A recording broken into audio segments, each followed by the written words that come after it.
Shalom, puji Tuhan. Nah, kita berjumpa lagi ya di dalam renungan yang akan kita dengarkan, kita nikmati. Kita berdoa terlebih dahulu. Kami bersyukur Tuhan, Engkau ada selalu menemani kami, selalu menyertai kami. Ajar kami untuk baik-baik mendengarkan firman-Mu, bahkan Roh Kudus tolong kami untuk kami dapat melakukannya. Karena kami percaya hidup kami diubahkan oleh-Mu saat kami setia melakukan firman-Mu. Terpujilah nama-Mu, dalam nama Tuhan Yesus. Haleluya. Amin. Puji Tuhan. Jemaat yang dikasihi Tuhan, saya beri judul renungan hari ini, judulnya adalah Ingat Tuhan. Judulnya sederhana, Ingat Tuhan. Tapi seringkali kita lupa akan Tuhan.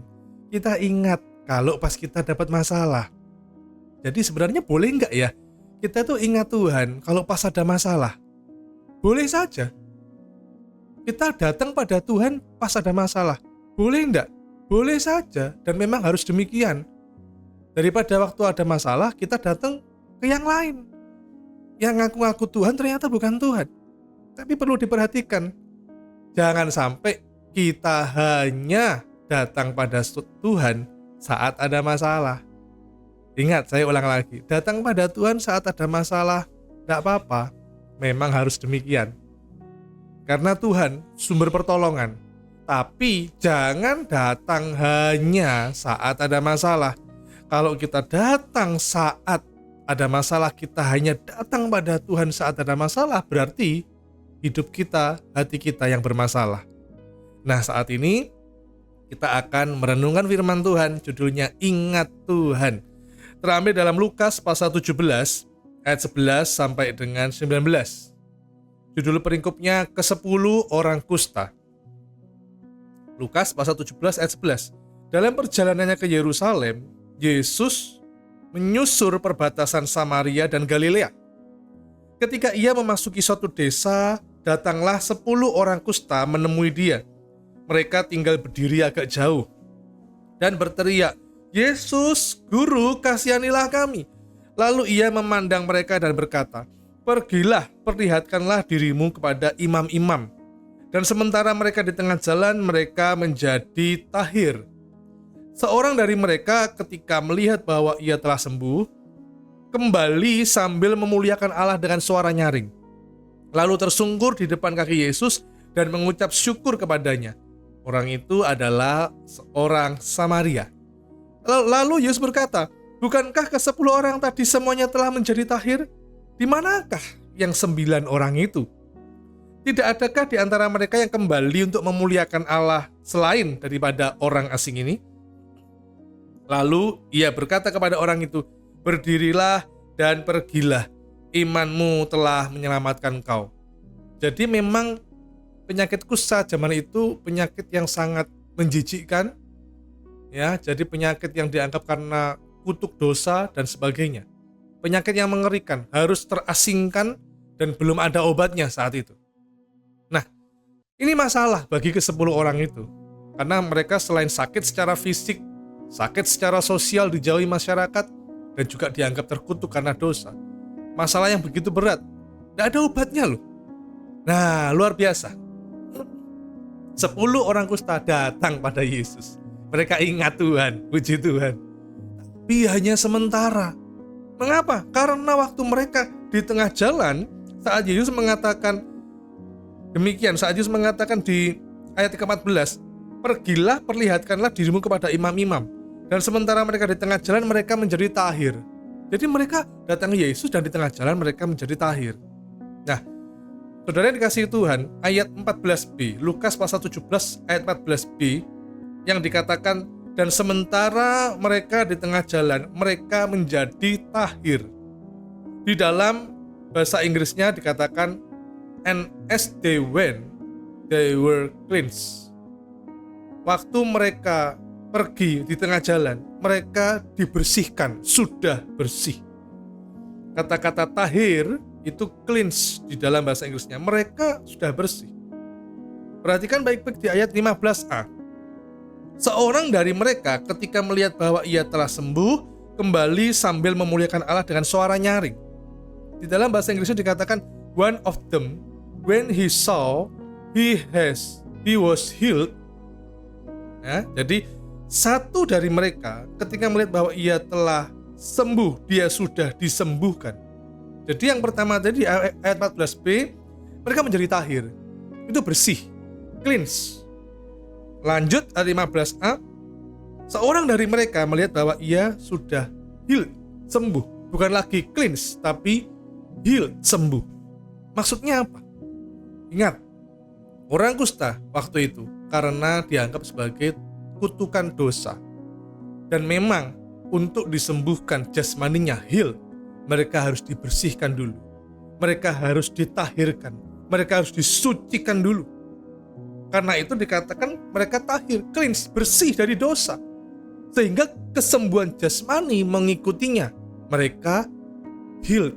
Seorang dari mereka ketika melihat bahwa ia telah sembuh, heal. Setelah hati dibersihkan, pemberesan, dosa diampuni, maka ada kesembuhan jasmani. Hari-hari ini banyak orang mencari hal yang jasmani dulu, ya, mencari kaya dulu, mencari sembuh dulu, ya, mencari berkat jasmani segalanya, ya, tidak mempedulikan yang esensinya, yaitu yang rohaninya. Tidak salah. Memang kalau kita sakit mau sembuh, ya itu manusiawi dan kita datang pada Tuhan Sang Penyembuh. Kita dalam keadaan yang sulit, kita minta pertolongan Tuhan supaya dibebaskan dari kesulitan. Dan segalanya Yesus sumber pertolongan. Tidak salah, itu memang benar, kita harus datang pada Yesus. Tapi yang lebih penting lagi, 1 dari 10 orang kusta ini healed, sembuh sebelumnya mereka di cleanse. Yang paling penting adalah hal yang rohani, itu yang perlu kita cari dulu. Nah, ada beberapa hal bagaimana orang kusta yang satu ini ingat Tuhan. Bukan hanya saat ada masalah seperti yang sebelumnya. 10 orang kusta saat ada masalah ingat Tuhan. Mereka datang berseru pada Tuhan. Tapi hanya 1 orang yang ingat Tuhan bukan hanya saat ada masalah, tapi saat dia sudah menerima mujizat, heal, dia sudah disembuhkan, dia tetap ingat Tuhan. Ada 3 sikap orang ini, orang yang percaya yang satu ini yang kembali ke Yesus. Yang pertama, sikap memuliakan Tuhan. Di ayat 15 dikatakan, kembali sambil memuliakan Allah dengan suara nyaring. Praising God in a loud voice. Memuji Tuhan dengan suara keras. Ini sikap orang percaya, mengingat Tuhan, suka memuji Tuhan. Saya enggak anti ya dengan lagu-lagu dunia, enggak. Lagu dangdut juga bagus-bagus ya. Lagu jazz, lagu rock. Wah, zaman dulu kan ada lagunya apa ya? Scorpions, Bon Jovi ya, Michael Stuhlbarg. Zaman sekarang juga ada lagu-lagu yang melo-melo, lagu-lagu Korea. It's okay, enggak apa-apa. Tapi yang lebih penting sebagai orang percaya, kita suka memuji Tuhan. Mengapa? Karena kita adalah orang-orang yang sudah ditebus, diselamatkan. Secara rohani, kita diangkat menjadi anak Tuhan. Dulu kita anak-anak dunia. Dulu kita orang-orang yang berdosa semuanya. Tapi karena kita sudah di-cleanse, ditahirkan, dan kita menerima kesembuhan dari Tuhan, kita diangkat menjadi anaknya. Kita ada jaminan untuk hari depan penuh harapan. Kita punya jaminan di surga. Maka kita harus ingat bahwa kita perlu memuji Tuhan. Seperti 1 orang kusta ini. Yang 9 gak ingat sudah. Yang 9 itu sudah lupa Tuhan, sudah tahir gitu ya. Tapi yang 1 ini ingat Tuhan dan memuliakan Allah. Ada sebuah cerita bagaimana Paulus dan Silas memuji Tuhan di penjara. Waktu malam hari terdengar oleh tahanan yang lain, bukan nyanyi dalam hati. Ya, saya pernah menemukan ada orang di gereja diam aja waktu pujian, diam saja waktu penyembahan, diam saja. Lagunya lagu slow, diam aja. Lagu praise, diam saja pokoknya. Ya, jadi mulutnya diam aja. Kenapa orang ini? Apakah ada masalah dengan giginya, dengan lidahnya, dengan mulutnya? Enggak juga.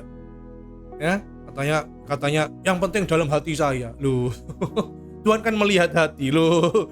Hati ini dilihat Tuhan, tapi Tuhan juga ingin mendengar suara kita. Perkatakan kata-kata iman. Bukankah dipuji-pujian? Itu adalah kata-kata iman kepada Tuhan. Satu-satunya yang kuandalkan. Itu kata-kata iman bahwa kita mengandalkan Tuhan. Yesus memegangku dengan tangan kananmu.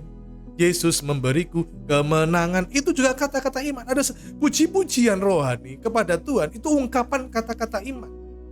Jadi kita ingat Tuhan dengan memuji Tuhan. Saya percaya, biasanya anak-anak muda ya, kalau mengingat biasanya lagu-lagu yang melo gitu ya, nggak tahu lagu barat atau lagu Korea gitu, langsung ingat pacarnya gitu ya. Apalagi kalau putus cinta, waduh putusnya mungkin sudah sebulan yang lalu, tapi begitu denger lagu itu, aduh ingat pacarnya, aduh ingat mantannya gitu ya. Ingat gitu ya. Saya bersama istri saya, kalau kita dengar satu lagu gitu, lagu zaman dulu gitu, langsung kita ingat, oh ini zaman kita pacaran dulu ya. Ingat saudara. Ya, saya percaya juga kita sebagai orang percaya harus ingat Tuhan. Suka memuji Tuhan gitu loh. Gak usah ngomel-ngomel, suka memuji Tuhan. Itu mengajar kita memiliki sikap untuk selalu ingat Tuhan. Nah, bukan hanya itu, tapi juga memuji Tuhan itu bukan hanya lewat pujian, lidah yang bernyanyi, tapi juga lewat gaya hidup. Mungkin suara kita fales ya, Kita mungkin dilarang nyanyi di gereja gitu ya, sebagai singer, song leader, karena suara kita itu menggembarkan dunia dan akhirat gitu ya. Tapi tidak ada orang yang melarang kita untuk nyanyi di kamar mandi, nyanyi waktu berkendara, kan begitu. Tidak ada orang yang larang kita bergumam, memuji Tuhan waktu kita di kamar, menyembah Tuhan. Tidak ada yang larang, ya. Dan pujian itu sekali lagi bukan hanya lewat mulut, tapi lewat gaya hidup. Saya percaya orang kusta ini setelah cleanse, setelah heal, gaya hidupnya berbeda. Kalau dulu dia gaya hidupnya meminta-minta, minta belas kasihan orang karena kusta. Dia hanya berteriak dan kesakitan setiap hari, hanya bilang, ya saya pakai bahasa sehari-hari mungkin, aduh hidup saya kok begini, aduh tolong saya, beri saya uang, aduh saya sakit. Begitu dia sudah cleanse, ditahirkan, heal, disembuhkan, gaya hidupnya beda. Dia bukan lagi orang yang sakit kusta, tapi dia orang yang sehat, orang yang memuji Tuhan. Gaya hidupnya sangat berbeda dalam berpakaian, dalam bertutur kata, beda. Dulu dia tidak bekerja, sekarang bekerja. Dulu pakaiannya lusuh, sekarang pakaiannya tidak lusuh. Ini bicara soal gaya hidup. Orang yang ingat Tuhan, dia tahu gaya hidupnya harus memuji Tuhan. Gaya hidupnya tidak menjadi batu sandungan. Gaya hidupnya dilihat orang itu enak, adem, ayem, tentrem. Gitu ya. Sebaliknya kalau kita, gaya hidup kita dilihat orang dan orang itu tersandung karena gaya hidup kita yang tidak jadi berkat, perkataan kita tidak jadi berkat, sikap kita, bahkan cara berpakaian kita ini dinilai dunia. Cara berpakaian kita disorot oleh orang lain. Apakah cara berpakaian kita memuji Tuhan? Artinya apakah memuliakan Tuhan? Gaya hidup kita harus berbeda. Orang yang ingat Tuhan, gaya hidupnya, gaya hidup karakter Kristus. Gaya hidupnya seperti memuliakan Tuhan, memuji Tuhan. Berikutnya, ayat 16. Sikap orang kusta ini, ingat Tuhan, diungkapkan dengan memuji Tuhan, memuliakan Tuhan, tadi di ayat 15b. Yang kedua, ayat 16. Lalu tersungkur di depan kaki Yesus dan mengucap syukur padanya. Perhatikan kalimat lalu tersungkur di depan kaki Yesus. Bahasa Inggrisnya, he threw himself at Jesus' feet. Dia melemparkan, terjemahan bebasnya, he threw himself, dia melemparkan dirinya ke kaki Yesus. Dia melemparkan dirinya ke kaki Yesus. Maksudnya apa? Maksudnya dia tersungkur itu dia menyembah. Perhatikan kalimat tersungkur, bukan berlutut. Orang kusta ini mengalami kesembuhan, mendapatkan anugerah Tuhan yang luar biasa, dan dia ingat bahwa yang memberi itu adalah Tuhan yang memiliki kuasa, bahkan maha kuasa. Dan dia tersungkur, berlutut pun dia rasa tidak cukup memberi penghormatan kepada pribadi yang sudah menyelamatkannya, menyembuhkannya. Tidak cukup berlutut. Dia melemparkan dirinya, dia tersungkur, dia menyembah. Sikap penyembahan yang sungguh-sungguh. Tersungkur itu memiliki arti sikap penyembahan yang sangat sungguh-sungguh. Benarkah kita menyembah Tuhan dengan sungguh-sungguh? Pertanyaannya. Atau masihkah kita menyembah yang lain? Mungkin di rumah kita tidak ada patung. Kalau ada patung segera buang. Bertobat kalau yang menyembah patung-patung itu. Tapi kalaupun enggak Pak, saya sudah enggak menyembah patung, saya sudah buang itu. Saya sudah bakar itu semua. Bagus.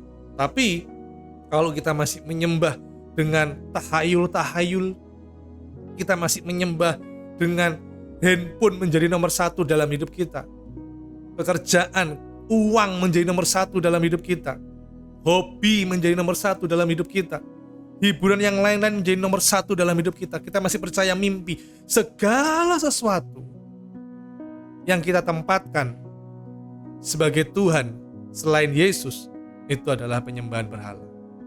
Kita hanya menempatkan Yesus sebagai segala-galanya, satu-satunya Tuhan di hidup kita, bukan yang lain. Yang lain itu mungkin nomor 5, nomor 7 ya. Bahkan saya katakan begini, bahkan ini mungkin sedikit ekstrim, tapi begini, kalau kita menomorsatukan istri daripada Tuhan, sangat berbahaya. Kita menomorsatukan anak-anak daripada Tuhan, sangat berbahaya. Kita menomorsatukan suami, kita menomorsatukan keluarga daripada Tuhan, sangat berbahaya. Bahkan kalau kita menomorsatukan pelayanan daripada Tuhan, wah, kita terjebak, sangat berbahaya. Karena itu, kembali lagi, orang kusta ini tersungkur, dia menyembah. Dia tahu bahwa yang menyembuhkannya adalah Tuhan, Sang Juru Selamat itu. Bukan hanya tersungkur itu menyembah, tapi tersungkur adalah ungkapan merendahkan diri, menanggalkan segala kesombongannya. Bisa jadi waktu dia merasa, aku sudah di-cleanse, aku sudah healed, sembuh, wah, aku tunjukkan ke imam-imam, aku tunjukkan ke teman-teman, aku tunjukkan ke saudara-saudara aku. Enggak. Dia enggak pamer, enggak. Dia enggak pamer, gue sudah sembuh. Mungkin dulu bila ada di antara kita dulu orang enggak punya, miskin, terus sekarang kaya, pamer, gue kaya, gue punya karya, ya kan? Tapi ini enggak. Orang kusta, dia ingat Tuhan. Dia tidak mau menunjukkan ke orang lain, dia kembali kepada Sang Pemberi kesembuhan, Sang Juru Selamat itu. Dia merendahkan diri. Hari-hari ini ada orang yang banyak sekali, meskipun tidak semua, tapi ada juga orang yang masih sombong dengan hidupnya. Saya pernah membaca sebuah artikel bagaimana ada orang yang kaya luar biasa, sangat kaya. Sampai-sampai waktu dikatakan diinjili dan dia dikatakan butuh Tuhan Yesus, percaya Yesus sungguh-sungguh, tapi dia tidak mau. Dia merasa semua agama mengajarkan kebaikan dan saya cukup baik. Saya merasa saya tidak ada berbuat dosa, saya tidak ada berbuat salah, saya banyak menyumbang ini, saya punya banyak menolong ini. Perbuatan baik saya hampir tidak bisa dihitung. Karena kekayaan saya bisa memberkati ini, menolong ini. Saya tidak butuh Tuhan Yesus, saya cukup jadi orang baik saja. Ini orang sangat kaya raya. Bahkan anaknya yang masih berumur 6 tahun sudah diajak ke Singapura, mau dibelikan apartemen. Anak masih umur 6 tahun sudah disuruh milih apartemen di Singapura. Wih, kaya ya. Tapi siapa yang menyangka anaknya yang berumur 6 tahun jatuh dari apartemen dan akhirnya meninggal. Jatuh hanya gara-gara ingin mengambil sepatu, ingin menjangkau, ingin mengambil sepatunya yang hampir jatuh, malah dia yang jatuh dari apartemen dan meninggal. Penyesalan selalu datang terlambat.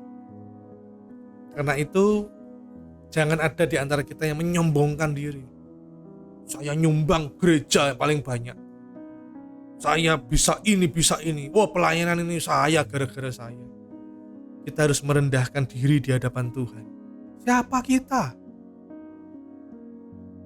Kita datang tidak membawa apa-apa, pulang juga tidak membawa apa-apa. Kekayaan kita tidak ada artinya di hadapan Tuhan. Tidak ada artinya. Banyak orang yang sombong menemui ajalnya, mengerikan sekali. Pencipta atau pembuat kapal Titanic pernah mengatakan, bahkan Tuhan pun tidak dapat menenggelamkan kapal yang aku buat, yang aku ciptakan itu.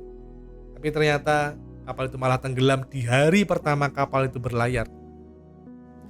Marilyn Monroe juga pernah dengan sombongnya menghina Yesus. Dia mengatakan tidak butuh Tuhan Yesus. Tapi justru mati mengenaskan. Banyak, saudara, banyak sekali. Mari kita merendahkan diri kita di hadapan Tuhan. Kita tersungkur menyembah Tuhan. Dan yang ketiga, yang terakhir, dikatakan tadi ayat 16, lalu tersungkur di depan kaki Yesus dan mengucap syukur kepadanya. Mengucap syukur. Yang ketiga, orang yang ingat Tuhan, mulutnya bukan hanya untuk memuji Tuhan, menyembah Tuhan, tapi juga bersyukur. Bukan ngomel-ngomel. Masalah selalu ada. Kita tidak mengundang masalah pun masalah terus ada. Selama hidup di dunia, selalu ada masalah. Pertanyaannya, kita ngomel atau kita bersyukur? Orang Israel dibinasakan, sebagian besar dibinasakan gara-gara ngomel. Bersungut-sungut. Ya. Orang yang bersungut-sungut ngomel itu tidak ada gunanya. Malah capek di mulut, capek di pikiran, capek di tubuh, menyanyiakan waktu. Hanya untuk ngomel terus. Orang kusta ini, dia bersyukur. Bersyukur kepada Tuhan Yesus.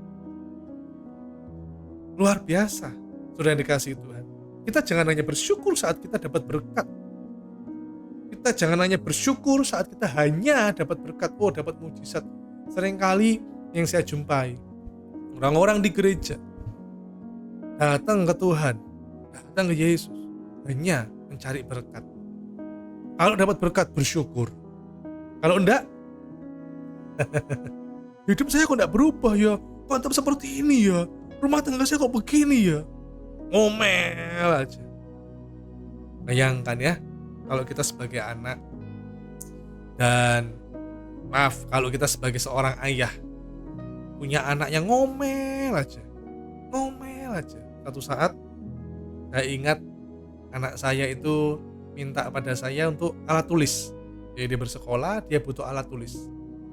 Ya, butuh alat tulis, terus saya belum membelikannya.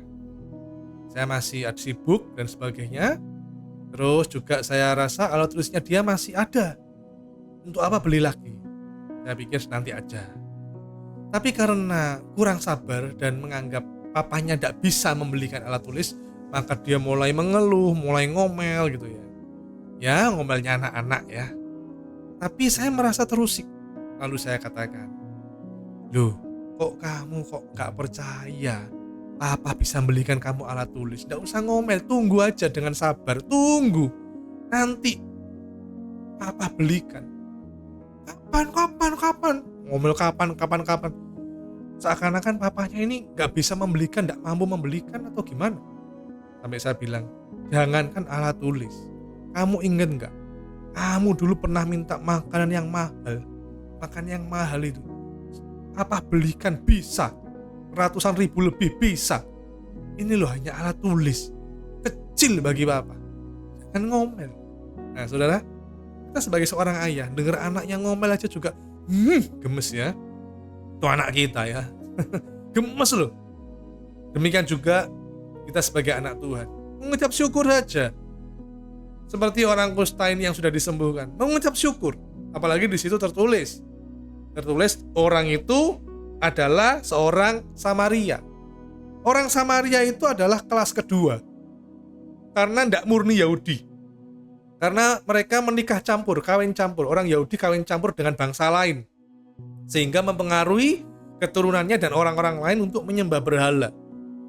Jadi, orang Samaria ini yang kelas kedua yang dianggap tidak Yahudi sejati justru memberi kita teladan.